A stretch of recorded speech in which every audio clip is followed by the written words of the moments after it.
The Kings have lost 5 straight, got me 10 feet off the ground. And he hangs on to vets cause he doesn't want to see us down. Yeah. Just go through a rebuild and stop acting like a clown. But wait, once we get a top pick, everything will be okay. I say, and Vivek needs to apologize. It's not too late, but Vivek need to apologize. It's not too late. I said Vivek needs to apologize. Yeah. I said Vivek needs to apologize. It's not too late. Welcome back to the Kang Gang Pod. Oh, that felt funny. The Sacramento Kings have lost 5 in a row. Yeah, but like for real, Vivek, like you gotta apologize. Just a little bit. Just a little like, hey, sorry, I don't know how to rebuild properly. I want to compete. Just something. Send a tweet out. He's not doing that. He's busy doing TikTok dances. That's what he's doing. Yeah. But just wait till Monday. We're gonna get the best motivational speech. So get ready for Monday. Right after we lose by 60 on Sunday. Whoa. All right, sorry, not 60. 50. Well, De'Aaron Fox missed a game winner though tonight, and the Warriors won. So wow. Yeah. Oh, that's not good for us because that means they're gonna get their get back. If either of you think we're beating the Spurs on Sunday, no, I don't. No, I'm leaving this couch. The Kings are now 3-10. I have a crazy stat for you. Oh boy. This is the worst Kings start in the history of the franchise. Worst point differential in the past in a 4-game stretch. Worst in the franchise history. Negative 105 points. Wow. And after tonight, we lost by, I didn't even write the score because that's just how the fourth quarter went. But maybe even a 5-game span too. This might be the worst in franchise history. Do you have more? Oh. So what can you say? I mean, Peterson. So I will say this: those first 3 quarters were great. They were great. I feel like this is a running theme. I feel like they were. No, I feel like you often say first half was great, first quarter was great. You know what, man? I want to see 4 quarters of greatness. Hey, we don't have. We're not there, Johnny. Can games last 1 half, please? No, we need to turn into hockey rules so we could play 3 periods. 3 periods, and right? then we would be great. We'd be great, dude. I was texting our group chat and was saying my little poopy brain, because my little poopy brain, we've won 5 straight in Minnesota going into tonight. I thought, you know what? Let's make it 6 in a row. My little poopy brain, you know what, said that we're going to win tonight. And you know what? For 3 quarters, I was right. I was right for 3 quarters until that dreaded fourth quarter. We couldn't hit anything. Wow. You know Ice what happened? cold. You know what happened in the fourth quarter? They thought we were playing in Alaska. They got cold. They got real cold. I'm talking 8 for 24 cold. There was a stark contrast in the play in that fourth quarter. I'm talking only scored 19 points in the fourth quarter cold. Yeah. I'm talking getting outscored 32-19 cold. Yep. I'm talking Kings go down by over 20 cold. I'm talking 5-minute scoring drought cold. Ugh. I'm talking burr. I'm talking burr. Oh, man. Cold like Minnesota. Cold like Minnesota. Cold like Minnesota. Man, it was really cold now. It's like Gunther's ice cream in the wintertime. You're waiting in line on the outside, Man. Oh, my God. That's tough. But yeah, such a stark contrast. We started the game so well. I know. Dennis was looking great. Russ was dishing the ball. Sabonis was looking like Victor Wembanyama down there, just dunking on Gobert. Everyone was playing great. Levine was playing great. DeRozan, pfft. But everyone else, everyone was playing great. Until we went into the cryotherapy tank in the fourth quarter. What? Until we went into the ice bath. You know what? We went in the ice bath. I just want to do one thing. I want to give a major shout out to Sabonis because, hold on. Wait. Oh wait, what is he? Oh, is he saying thank you?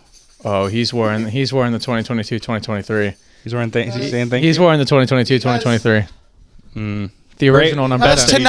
Because tonight, that was Domantas Sabonis for 3 quarters. Yeah. This was the Beam Team Sabonis, the all-star Sabonis that we saw, that we fell in love with. He listened to our podcast. He listened and he said, you know what? I need to be the hub of this offense. I need to get it going. And he did for 3 quarters. Yeah. He did for 3 quarters. You want to know what happened? I think the fourth quarter, they were like, let's keep doing what we were doing. Let's keep feeding Sabonis. But sometimes you got to change it up a bit. 3 quarters, it went great. But teams make adjustments. And that's when you got to change something up.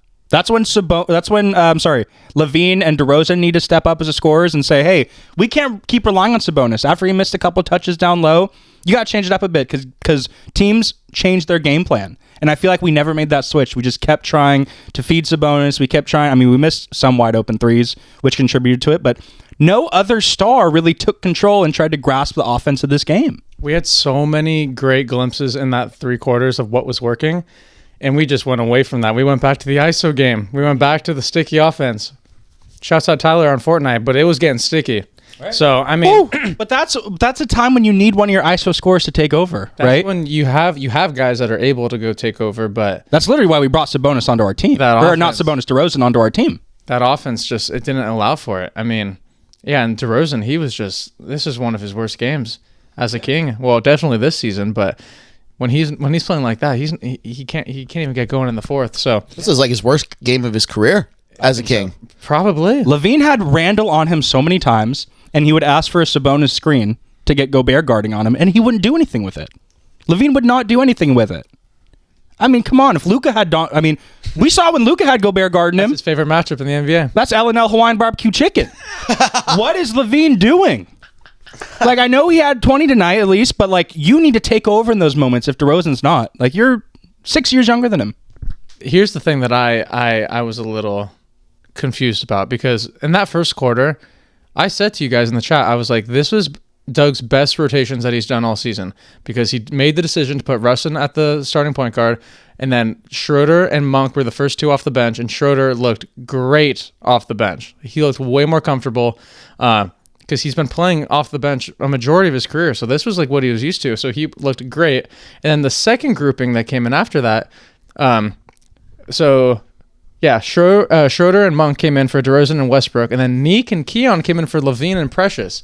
And when those 2 came in, then things were really grooving. Then we got the lead back, and yeah, because we were down like 12 in that first quarter pretty early on, and then once we had those guys in, it worked. And then we did the same in the second quarter, and then you didn't see any Neek Clifford in the second half. He only had 6 minutes. DeRozan, who's the oldest guy on your team, he had 36 minutes, something crazy. So I think Doug had a great rotations early on, and then he went away from it. And then I think that was one of the recipes. I was sighing when I saw who we were starting with at the beginning of the fourth. I'm like, oh, here we go. Because they put Russ and Schroeder out there to start. And I was like, oh man, here we go. And then that's when they went on a 9-0 run after Dante DiVincenzo hit 2 threes, and then on a 16-2 run. It was bad. I think this is a game where Doug needs to grow a pair of cojones and bench DeRozan in the fourth. Because he's done it before. He's done it before. I was ready for it. DeRozan is such a one-dimensional player. When he's not scoring, he's a liability. Teams go at him. I know he had 3 steals tonight, but they were mostly team steals that our defense kind of forced him into. But if he's not scoring, he's a liability. He is slow. Like, he's not a fast player at all. Teams run in transition, he's getting beat down the court. So when you're not scoring like that, I think Doug needs to pull the trigger and just be like, hey, it's not your night tonight. We need scores right now. I know, and he did it when we were down 30 the other night, but he should have done it. This would have been a great time to do it as well. I mean, 100%. Because Keon was playing great. Keon went 3 for 7 from the three-point line. We could have utilized him a little bit earlier on. We saw him when Anthony Edwards started going on that tear earlier in the game, and he kind of started to slow him down. But just a little bit though. But it still got to his spots though. Oh, for sure. He hit some tough shots over Keon, but then Keon ended up getting some good deflections off of him. Yeah. I mean, no one's going to stop. It's a good 50-50 matchup there. So Ant did what an alpha is supposed to do in crunch time. Your alpha needs to take over. Just want to remind everyone, Zach LaVine's making $48 million this year. Highest paid player on our team. And in crunch time, he's passing the ball off and he's hiding in the corner. What are we doing? Like, we need an alpha to take over in crunch time. We used to have one in De'Aaron Fox. What the hell is going on with our star players? The noise is getting to them. Yikes. 5 in a row. Yeah, I mean, you're going to lose when your best players aren't performing at the end of the games. Yeah. And our defense actually, besides that fourth quarter, looked way better. Our defense gave us a chance to win. It looked way better. I was actually very impressed. Yeah, I mean, we had 11 turnovers in that first half. Yeah. We forced 11 turnovers. We dominated in points off turnovers tonight too.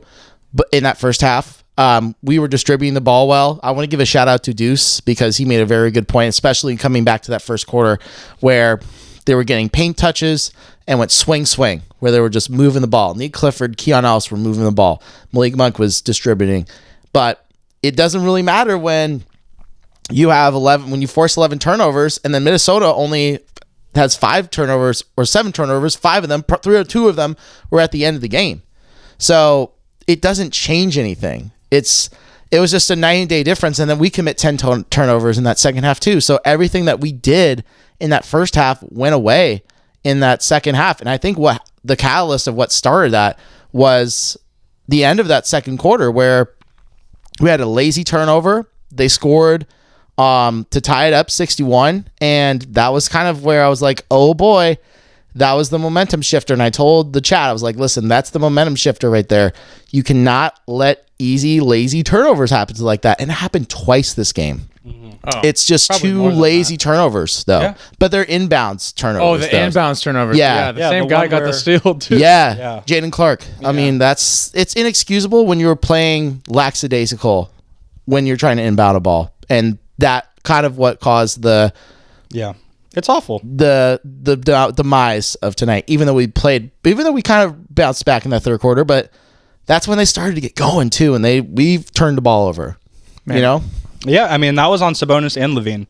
You know, Sabonis probably should have held on to the ball. He didn't see or just did a Minnesota stronger player. pass. He should have done a stronger pass. That too, but the stronger pass. But LaVine was also talking to the ref. And it's like, dude, there's 4 seconds left. Let's get a good shot here. Mm-hmm. So it was on both them. And LaVine had a decent shooting night. You just want to see him more aggressive in crunch time. DeRozan, dude, it's to the point where I'm like, I think DeRozan's fallen off the cliff with age. Like, we still see flashes of the mid-range. We know he's a mid-range maestro, but like he just looks so much slower this year. I don't know what it is. I think he's ready for the new scenery. I think he is. He's ready.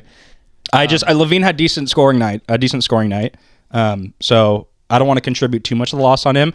You just wish he would be the $48 million player he is and take advantage like Ant does on the other team. Yeah, that loss, I mean, we knew we weren't winning immediately in that fourth quarter. Like, we knew even down 9, I think everyone knew we weren't coming back, and then it just got worse and worse and worse and worse.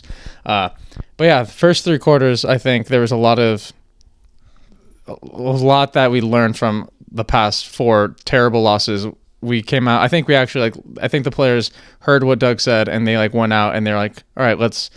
Because Doug said at age 55, I could put more effort out there than my guys, and I love that he said that. So I think that kind of lit a fire in the players, and you saw it. Like, I think everyone stepped up, especially Sabonis. That was vintage gray jersey Sabonis. Yeah, he had 9 points, 3 rebounds, 2 assists in that first quarter, and then by the end of the second quarter, he had 24 points with 7 rebounds. So. Mm-hmm. I thought he was on pace for a 45, high 40s game. Yeah, he was close to eclipsing his career high. So Sabonis heard the last pod for sure of us calling him out, me specifically calling him out to be a vocal leader. Looked like he was more engaged with talking to players and being there, but this loss is not on Sabonis whatsoever. Not whatsoever. It's on. He did get into foul trouble though early in the third. Yeah, in that third quarter. But Gobert's very physical, and the Timberwolves attack the rim and purposely try to do that. But imagine a game where Sabonis wasn't in foul trouble. Maybe he could have even provided even more. And then by the time he came back in the fourth quarter, then they went on the run, and then he was missing free throws, missing his shots. So then he just couldn't get going again. But yeah, he went from 31 points at that point of fouling out in the third quarter, ended with 34. So I thought because at the 7-minute mark he had 31. I was like, oh, he's gonna get career high tonight, which would have been so good for the morale. But yeah, he needed help. He needed help from his other players. I think my biggest thing that I noticed is putting Russell Westbrook into that starting unit. He had 13 assists tonight, and probably 9 or 10 of them were to Sabonis. Yeah. So Yeah, I think that needs to be a permanent change. it has to. Russ for Dennis. And I think it's best for both of them because Dennis gets to go against the backup guard, and we know most of the time he's better than the other team's backup point guard. So I think that's a change that needs to stay. Yeah. Westbrook went from 4 assists in the first quarter to 8 assists, and then ended with 13. And he ended up getting the triple-double at the buzzer, which was great for the statistic boys out there. 13, 10, and 13. He also hit the 10,000 assist mark, which was unreal. Only 8 players in NBA history have done that. And he joins elite company with his not-so-best friend, LeBron James, being in the 25,000 point, 10,000 assist club. It's just them two. Damn. Just them two. Damn. So, pretty incredible stuff from Russell Westbrook.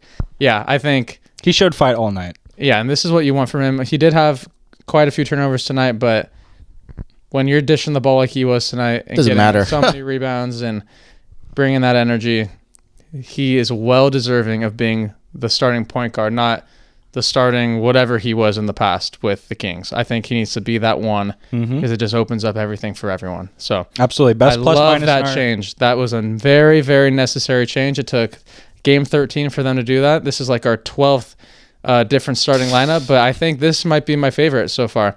Yeah. Until Keegan gets back, because I did like what Precious Achua was doing too. I think he brought a lot of defense on Randall and helped with Naz Reid a little bit, and with Gobert. I think that was a great start. Yep. Precious plays really hard. I really like the Precious minutes, and once Keegan's healthy, Precious as our backup 4 or 5. great. I love it. I love that. That's great. That's a great backup for us. Huge backup for. Yeah, I'm a big fan of Precious Achua. I think he brings a lot of energy as our 4. But, you know, it works really well because Keegan, they have such different skill sets at the 4. I know Keegan is not technically a 4. He's technically a 3. But he plays 4 because of this team, really, in this roster construction. But I really like that there's a huge contrast between Keegan and Precious, because you have like a guy in Precious that is just a rebounding rim protector that does energy stuff, and Keegan is just a sharpshooter that just plays perimeter defense. So you get a complete opposite side of the spectrum, but it works in both ways. So I really like kind of that contrast that you get from Keegan and Precious as well. Imagine putting that contrast on the court at the same time in a future starting lineup of Westbrook, Levine, Keegan, Precious, Sabonis, putting DeMar off the bench, because I think at this age, DeMar should not be playing that many minutes. And it's not because he can't, it's just he doesn't need, like, you don't need to have him playing high 30s every night. No. Get him more in like the mid 20s range. Yeah. Have him going in that second unit. I like that. He's all offense. Because Schroeder will get him good looks. Yeah. Keon will, then that will open up more space for Keon for his open 3. Malik will be that energy guy. I don't know. And then I love that idea. I mean, there's so many different things that Doug should be thinking about when Keegan gets back, because I think that could be.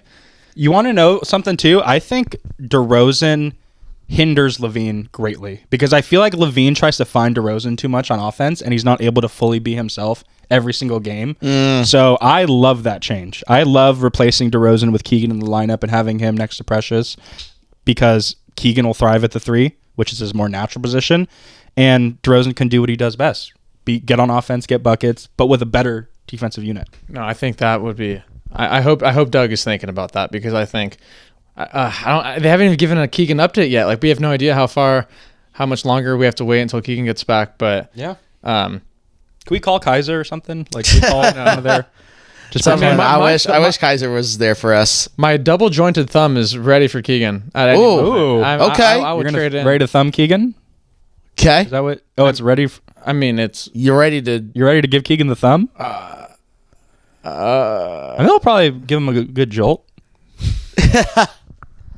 I think once Keegan is back, I mean, I'm not saying like we're going to go on this magical run, because honestly, we're on pace for 19 and 63, boys. We're on pace for 19 and 63. Sounds about right. Dylan Peterson. Which is not a bad thing. It's not not a bad bad. thing, because like I think we all know we're not going to win this year. We're not going to do anything crazy, but just getting like good development out of Keegan Murray more, and just like getting him, like Johnny said earlier, like get him to that 40-minute mark per night. Get the young guys, Keon. Get Nick Clifford, yeah. Get Nick Clifford more minutes. 6 minutes tonight. Goodness gracious, man. That's not enough minutes. That's diabolical. I mean, yeah, but Keegan and Nick will be the face of this rebuild if it inevitably happens. Keegan will be the face of this new era Kings. Yeah. And with how Sabonis played tonight, that's going to definitely keep more teams on him, because there was a report today that there are a lot of teams that put their hand up when saying that they would want Sabonis. So I think... Shout out Sam Amick. Yeah, Sam Amick, I mean... Can we attach DeRozan with him? We'll see. We will see. But yeah, I agree with you. Obviously, I think every single Chicago Bulls fan would say, yeah, Levine and DeRozan, they just don't work with each other. Yeah, we know this. It's just, unfortunately, they're making so much money where you have to kind of play them together in the starting lineup, at least. I mean, from the coaching perspective, I guess I understand that, but I think it's time, as age, as Father Time creeps up, I think you shouldn't be playing DeMar this many minutes. I bet DeMar wants to keep climbing up the career point rankings, but he could still do that from the bench. Yeah. And it might be even easier, depending on, the bench of the opposing team, but... I agree. Yeah, I would love to see more Nick Clifford out there. He just provided so much more movement and better defense, and And DeRozan is going to be the hardest one to move, but it's not the end of the world because his next year is partially guaranteed. So even if he does hang around after the rebuild, the young guys have a vet to look up to who's... Well, yeah, just shift his role down. That's all you have to do, because I don't mind keeping him as long as he just doesn't play that much. But the thing is they want to get... They want to raise his trade value. I know. And as fans, we want to raise his trade value too. But if he keeps playing like this, and Father Time's undefeated. Father Time is undefeated unless you're Russell Westbrook. Look at Ortiz go. He still hasn't even started a game this season. Yeah. Yeah. I know. Dealing with a sciatica injury. Sciatica. Yeah. But DeMar... He's tearing it up in G League, though. That's what I've heard. So funny. I've heard he's tearing it up in G League right now. That's funny. Just the greatest player of all time is playing on a G League practice team right now. That's crazy. Just getting reps. Dude, those G League boys are probably like, this is surreal. I didn't sign up for this. LeBron just running at you full speed. They're like, they'll just become Andre Ingrams and then just teach math. So who was your guys' player of the game tonight?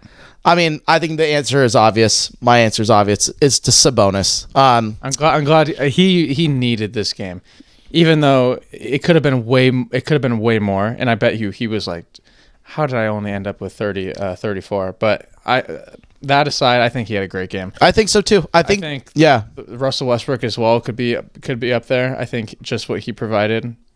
I kind of want to go a little bit on Sabonis a little bit. He's been getting off to a lot of hot starts in that first quarter. Even when we got blown out by Atlanta, he was playing good. I think he had 9 points in that game as well. in that first quarter. So he's able to get going on offense, and I really like that Sabonis is starting to really, really take over and be a lot more aggressive in that first quarter, because when he's aggressive, it sets the tone for the entire game. Obviously, he had 3 points in that fourth quarter, and he didn't hit free throws, and he couldn't make shots. And the whole team was ice cold, but that's kind of a rare anomaly for that. So I'm not going to be too hard on him on the fourth quarter for that reason. The whole team was basically cold, but when he is aggressive, especially in that first quarter, he is going to get a lot of the engine of the offense really, really going. So we're seeing Sabonis go through a little change right now, right? In past years, we didn't have to rely on him too much to score, mostly just rebounding and assists, and he was the hub of our offense. Now we have guards with Schroeder and Westbrook that are getting 14 assists. So he's changed his role into being more of an enforcer, being more of a scorer, which is, I think, something that he's getting used to now that Ortiz said he's been starting games hot. But I think he just had to flip that mindset a little bit. But I think long-term, it's best if he's our hub. If we want to win games, he should be our hub. Westbrook will still get his assist. Dennis will still get his assist. But Sabonis needs to be more active in finding our guards. But I mean, he's raising his trade value with these 30-point games. So I don't hate it, but I definitely can see Sabonis shifting his game a bit, because this isn't how he's been as a Kings player. He's had his high scoring games, but for the most part, he's getting double-digit assists night after night. Yeah, the last time he scored 30 points, Johnny, was December of last season. Yeah. So it doesn't happen often when he scores more than 30. It doesn't, but now he has guards that are getting double-digit assists and and that are the hubs of the offense. So, yeah, he's learning now that he needs to be that enforcer. Like when you have one of the best passers who could assist 10,000 times in his career, giving you, I mean, we were joking about how good he makes Drew Eubanks, how easy he makes his life, but he made Sabonis' life. Yeah. So, I mean, 24 points in the first half. I mean, and there was like 7 assists in that first half, all from Westbrook. And I'm like, or like 6 assists all from Westbrook. It was crazy. So, and Westbrook just fed him and just know how to get the ball to him when he's wide open. And it's so many easy, which is crazy. Yeah. It's so many easy buckets down there tonight. But I mean, because like when De'Aaron was here, De'Aaron wasn't really feeding him the ball like that. Malik was. So having a guy in the starting unit with him with all those extra minutes, it does wonders. And I mean, I think we saw it tonight because every other time Russell Westbrook was a starter, Schroeder was out there too. So either one of them was going to try and facilitate. But when Westbrook is the guy to facilitate, I think he's going to get many double-digit assist games going forward. As he should. And it's going to make Sabonis score a lot more points, which is good for everyone. As he should. He's just never been that way in his career. Yeah, and he's always been a pass-first guy, rebound-first guy, but it looks like he's taking the reign now. Yeah, Russ is really making it easy for him. Yeah. I mean, offensively, which is great. So let's keep it up. Now it's up to let's get more 30-point games for Sabonis. Yeah, I mean, also, I think your point also about his assist numbers getting up and being the hub of the offense. I think the offense has definitely changed because when Sabonis was that hub of the offense, he had a lot of shooters around him. He had Kevin Huerter. Obviously, when Keegan Murray comes back, that will be helpful. De'Aaron, Malik, they were all shooters, right? Harrison Barnes when he was on our team. Sabonis used to be a shooter too. Yeah, and Sabonis, and then he'll get back to it. That's our hope. But yeah, I think the offense definitely has changed a little bit where you're not seeing guys that are just going to go into the corner and just shoot threes. This is a different offense. Dennis basically is more of a floor general. Westbrook is the definition of a floor general. DeRozan is just an isolation mid-range scorer. Zach LaVine, when he's on it, can be a 3-level scorer. So that could be like your best shooter out of your bunch of the starting lineup until Keegan comes back. So obviously, I think that the role of his offense has definitely changed where he has to go and just be a bully down low and just get your points. He's very capable of doing that. Right, exactly. And I think he took this game personally too because Gobert destroyed him in the last matchup. So he's like, I got to get him back, which he did. I will say that the assist tonight in that first half, we had 19 assists on 23 made field goals. So out of the 23 made shots, 19 were from assists. And normally in like the last season, we didn't get many assists because DeRozan, so many ISO points, because he was scoring like 20-ish a game, and most of his points were not assisted. It's just, he does his thing.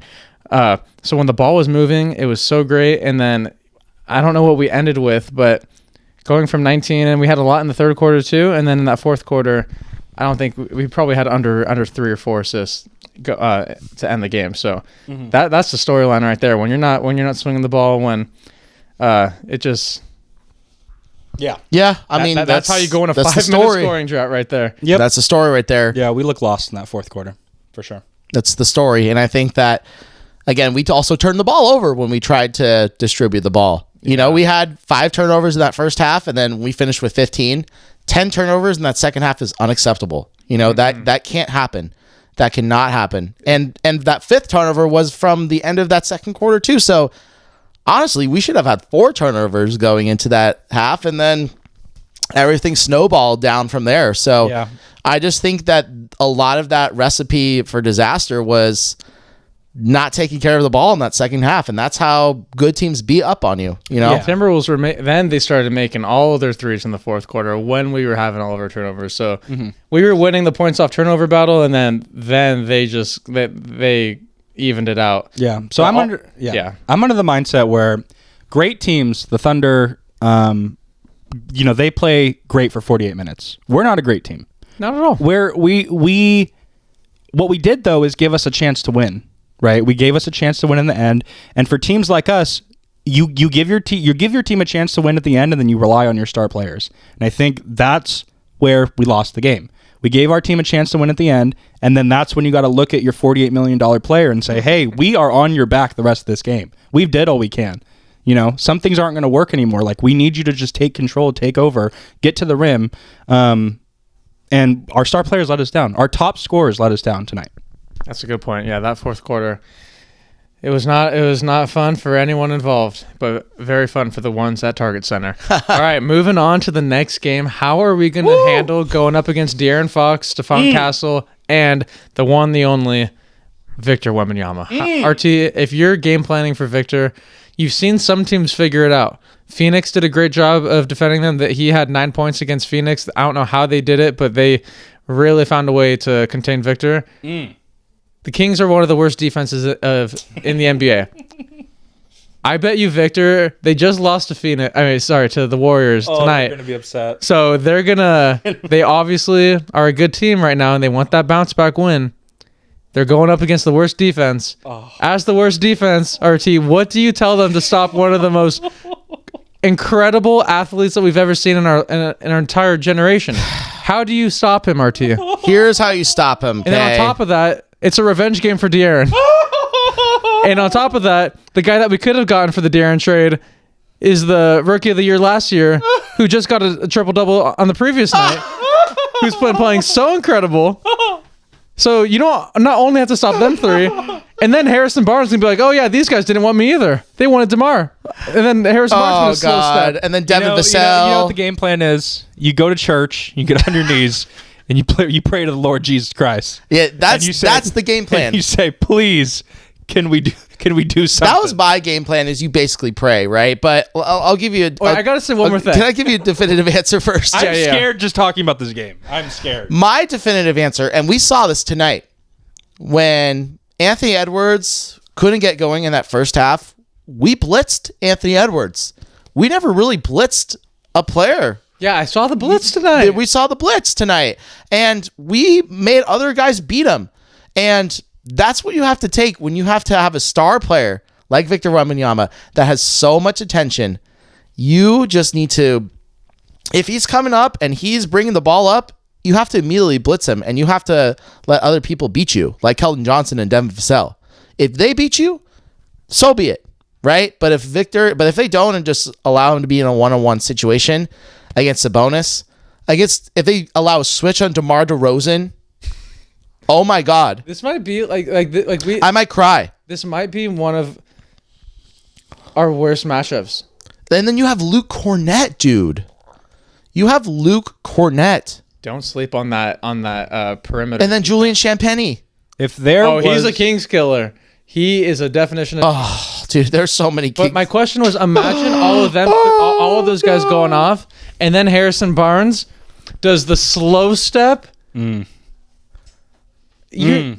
think that the Kings are able to defend the slow step? Absolutely not. I think Wemby, the king of the slow step. We cannot stop the slow step. Wemby needs to be on Wilt Chamberlain watch Sunday night. Because Sunday afternoon. This is at 1 o'clock. It's an afternoon game? It's a 1 o'clock afternoon game. And the Kings do not thrive when they play early. So everything is going against us. Johnny, what's your prediction for Wembanyama? A realistic prediction. I think De'Aaron's going to score a lot, so I don't think he's going to get 101. But I think realistically, I think Wemby gets 40. Now, Wemby gets 30. Oh, my God. Fox gets... No, I want a full stat breakdown. Oh, my God. I think Wemby could get 8 blocks on us. I think he might get double digits. I think blocks. he might... I think we're going to shoot a lot of threes. So I don't think he might get... So I think 8 blocks is good. We have not been shooting a lot of threes. I mean, we're going to have to against the Spurs. This would be the great game plan. That's the only way we win this game is if we shoot lights out. We have our best shooting night. And hope and pray on defense. Hope and pray. Hope and pray. Sheesh. Hope and pray that they went out on Saturday night. That's what you have to hope and pray for. Yeah. I think Fox and Wemby are both guaranteed 30 points. Because Fox is going to score with ease on us. Yeah. Yeah, it's scary. Yeah. It's going to be, dude. Yeah. Should we go to San Antonio? Do you think we should make the trip? Absolutely not. Maybe in the next, maybe during President's Week. We should make the trip when we have a little chance to win. But what if like Victor scores 100? Wouldn't you want to see that live? What a one. Breaks Wilt's record. Dude. Yeah, I mean, If this was a cup game, I think that'd be a realistic chance. Yeah, because then they would keep scoring. Then they try to keep scoring. Yeah. But So yeah, basically we're done in the cup, by the way, too. Oh, we're for sure. We're done. We're done. We're done. I think We this. knew we weren't going to do anything. I think this Spurs game's over before the fourth quarter starts. Okay. I think we're down by 30 before the fourth quarter. Okay. Where do you So think? yeah, Chris- Cam Boozer had a great where, game. yeah, he Yo, did Cam have a Boozer had a great great game, game. dude. Crazy. 30, He would look great. 30 ball. On like, he only missed 3 shots, too. Yeah, that's Yeah. crazy, man. Dude, Love he's that crazy. guy. So good. But yeah, I think like, you know how San Antonio, they were so fine with being bad the year Victor was getting drafted? Mm-hmm. That's what we are. It's fine if we lose by I'm a ton. fine. It's fine. I talk to my therapist every week, and she tells me it's like you got to go through things in life, and it'll make you better at the end of it. I give her I vent to her about this season. I say, the Kings are really getting to me. I'm feeling really down. She says, just keep your head up. Greener pastures are ahead. I love that. So yeah, shout out my therapist. Did she give you a motivation Monday? No motivation. Our sessions are on Wednesday, so Wellness Wednesday. Ooh, Wellness Wellness Yeah, Wednesday. Wellness Wednesday. Hell yeah. Wednesdays. Yeah. Maybe we should have her on the pod. Oh nah. she knows too much about my life. Good Lord. But she tells me things are going to get better, so that's what's keeping me going. It's just so crazy that like when I read that out loud that we're on pace to be 19-63. How did that make you feel? Makes me think of Tyreek Evans. In a world where we have a top 3 pick, do you think that completely alters the direction of the franchise? This season, yes. This season? Yes. If we get bounced out, like say 4 or 5, do you think there's I don't think it matters. I think there's some good players in that 4 and 5 that range. top 3 would just The top 3 is kind of like the coveted prize, but Boozer. yeah, Debansa, Boozer, Debansa, Any of those 3 you get. Darren Peterson, those are kind of like the guys, but I do really like some of the other guys that are outside that top 3 too. There's a lot of wings. There's also some guards that are in that spot. So there's a lot of players that could really, really help us out. I really like Nate Ament from Tennessee. I like Michael Brown Jr. from Louisville. Koa Pete I from like how you said Louisville. Yeah, that's the correct way of saying it too, by the way. That's how Jack Harlow makes you pronounce Yeah, that's the correct way of saying it I too. like that. Can you say it That's one the more time? correct Louisville. Yeah, that's the right. It's not Louisville. It's Louisville. It's never Louis. Yeah, well, because the whole Only King Louis. the South doesn't play, man. The South does not play. Louisville. Yeah, they do not play, dude. They do not play. But I really like a lot of the guys. I like Koa Pete. I really like a lot of those guys. Chris Sinek Jr. Could be another good player. So, these are guys that I think could, this is a very deep class. It's not just the top 3. I think this could be a very, very deep class that you could see a lot of valuable draft pick assets that could be very big rotational players for the Kings too. So I think if we're in that top 5, I think that's a good spot for us. Well, right now, bottom of the league is Right. Pacers, Nets. We're still above them somehow. we're above like the Wizards, the Pacers, the Nets, the Pelicans. We're right at the 5 spot. After the next 4 games. After the next 4, well, that's not. I don't know if it's going to change that drastically, but I mean, we lose 4 straight. I think there's a chance the Nets or the Pacers passes up. do you think they pass? Do you I think they don't pass know, us dude. up? Those Pacers. Well, I don't think they're trying to win you at know all. what? The Wizards and Nets play on Sunday. So one of them has to Oh win. snap! They're probably like, Oh, why do we have to play each other? Oh snap! Oh my gosh, that's insane. Oh my goodness. Can we talk about the Dallas Mavericks? Yeah, let's talk about them. Because like we were not a team that had any expectation this season.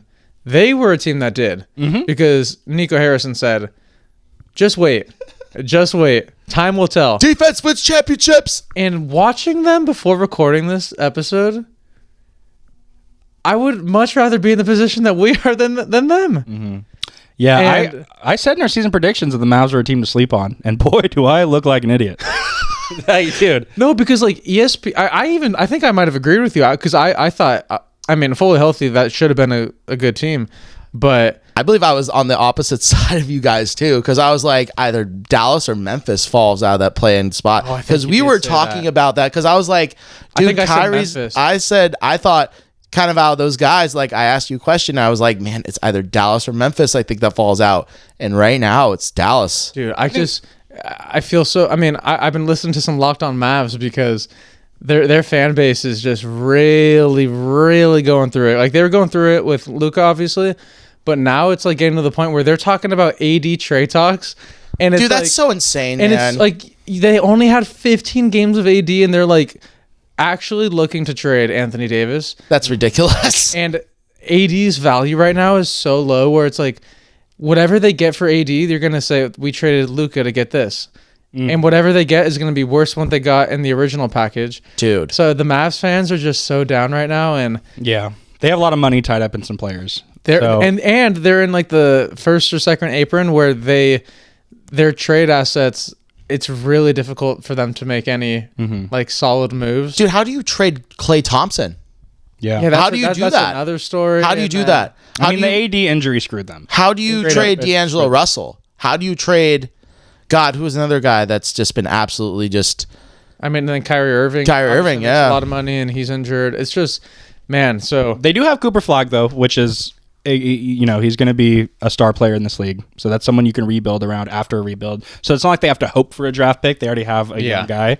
So that's really their only positive. Other than that, yeah, they don't have. But I think like the Thunder or someone owns Dallas's pick. No, Or, they have it's someone owns- it's the Clippers. Oh, is it the Clippers? Okay. I On the saw other oh, it was dude. also Utah is top 8 protected too. wow. Yeah, so it's gonna be interesting because God. a lot of teams, like as bad as the Kings are doing, like it's not like if we go 19-63, there's gonna be like 10 other teams that are in that ballpark too. That I'm just assuming with how things are going, and it's gonna be really interesting because like the team like the LA Clippers, like they probably want to win now. Dallas, they probably want to win now too, but they might have to skip out. The Pacers, Wizards, Hornets. You could just go down the line. Like, there's so many teams that are probably gonna end up going down the Kings route. So, what do you guys think of the competition of? sucking. Yes, it's gonna actually. Oh, think It's not gonna be. It's actually not gonna be easy. Not going to be easy because when we play these teams in March and April, Yeah, those 'cause- are going to be taking games. So you kind of have to realize, is Sabonis going to be on the roster? Is DeRozan going to be on the roster? If Levine's going to be on the roster, then if they are, then we're 100% winning those games against Sure, them. I mean, on paper, yeah. But 100% we're winning those games. And I have one more crazy thing to say. So, in the first 13 games, the Kings have had the hardest schedule in the entire NBA.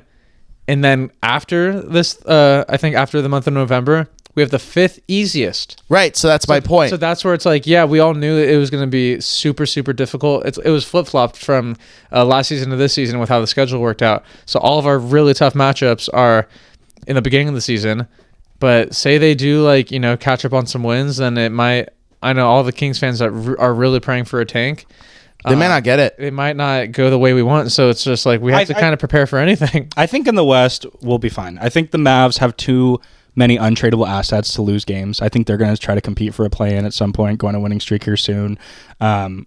And I think the Pelicans too. They have too much talent to lose. I think too many young guys, And they don't even have their pick next year. right? So I think the Dallas and the Pelicans, Atlanta has it. Atlanta has Oh, it. yeah, my in the DeJounte God. Murray trade. So Well, I think Derek Queen, dude. yeah. Yeah. So I think the Pels and Mavs are more motivated than us to win games. So I'm certain we can, if we tank properly, we can be last in the West.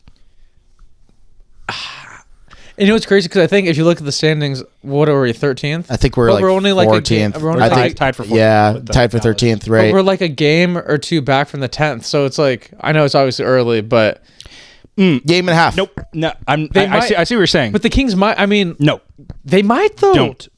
I mean, I'm not in control of it, but I'm just No. saying we have to be ready for anything. You're gonna say the Do plan not. word. I'm not. We have to I'm be not. I ready don't for want to sniff the anything. plan. I do not want. I don't want to either, but like, Please keep losing. there might be some other teams in the West that might want to lose more than the Kings do. and then I we're don't gonna think so. we're gonna follow our I way don't into think the so. play. Dude. I think our Watch, we're assets, in the 10th our seed. assets, our assets are on shorter contracts. They're on lower annual values. They're younger. I think we have more tradable assets than the Mavs and the Pelicans. Pelicans have all their money tied up already. Yeah. We have more assets to trade than those teams. No, we do. So we should trade them and be worse than them. I'm just saying, like, what if we accidentally fall into the 10th? Like, that would be not good. That would be really, really Well, bad. with the way DeRozan's playing, that's not going to happen anytime soon. I'm telling you right now. Because that is supposed to be the second best scorer on our team. And he can't score more than 6 points. Yikes. So, I don't know if they want it. Do you think they want? I don't know if they want to. Do you think the Kings are going to wait till the February deadline, or do you think they're going to try and move earlier? I think as soon as December 15th hits, I think Scott Perry is going best offer available. Do you think the NBA is going to move that direction too, or just the Kings? Because we've seen before, like I think you said earlier, like James Harden moved really early into the season, but that was because of a whole different situation. But then most trades don't happen till a week leading up. So Right. it's like, are we going to have to wait all the way till February to see something? But I think this draft class is so stacked that teams are going to make that rebuilding call a lot sooner.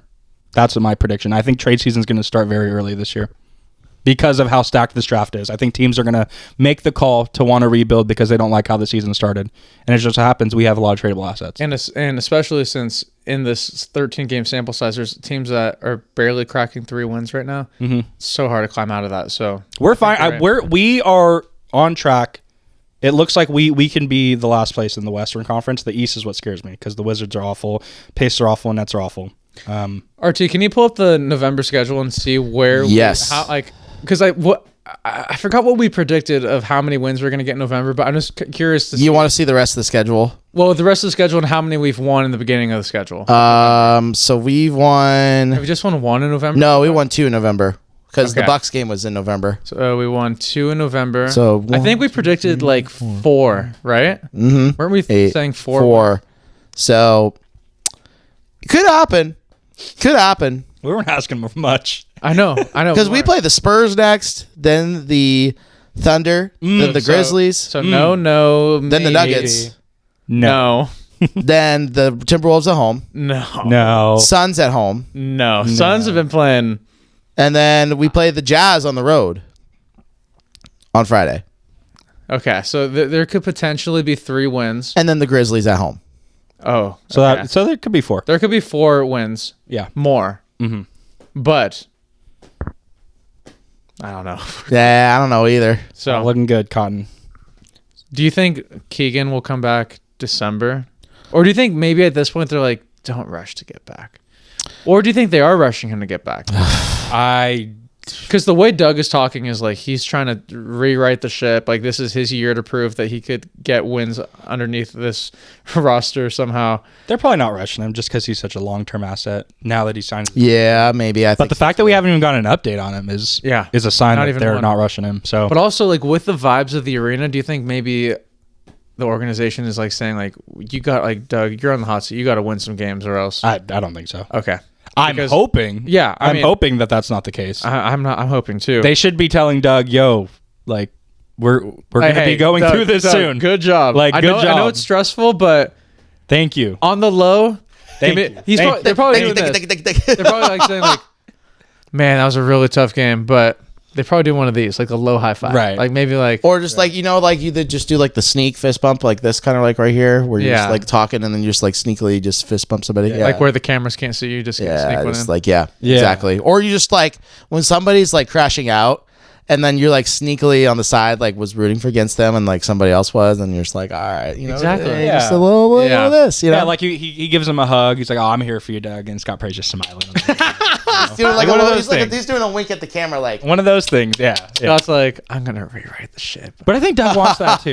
I think Doug wants a real chance at coaching, like a real young team that's ready to buy in.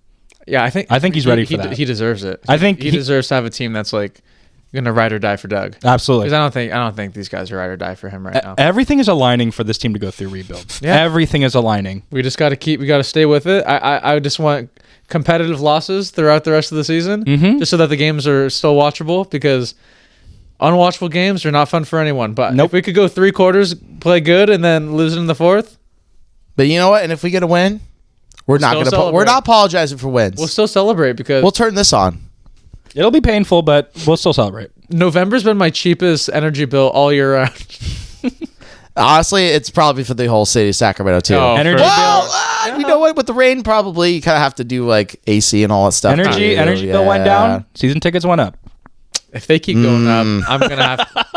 There's no way they go up after November, right? There's No, because way. they lock you in for the same price all year. All year. All year. So they won't- next year, I mean, it's probably gonna stay or go down or go up. And if it goes up, me and Gio are looking for new seats. Man. Got to get that price lower Eject button. because that. Got to hit the eject button. But next year we can have a lot young Well, players. here's the thing, though.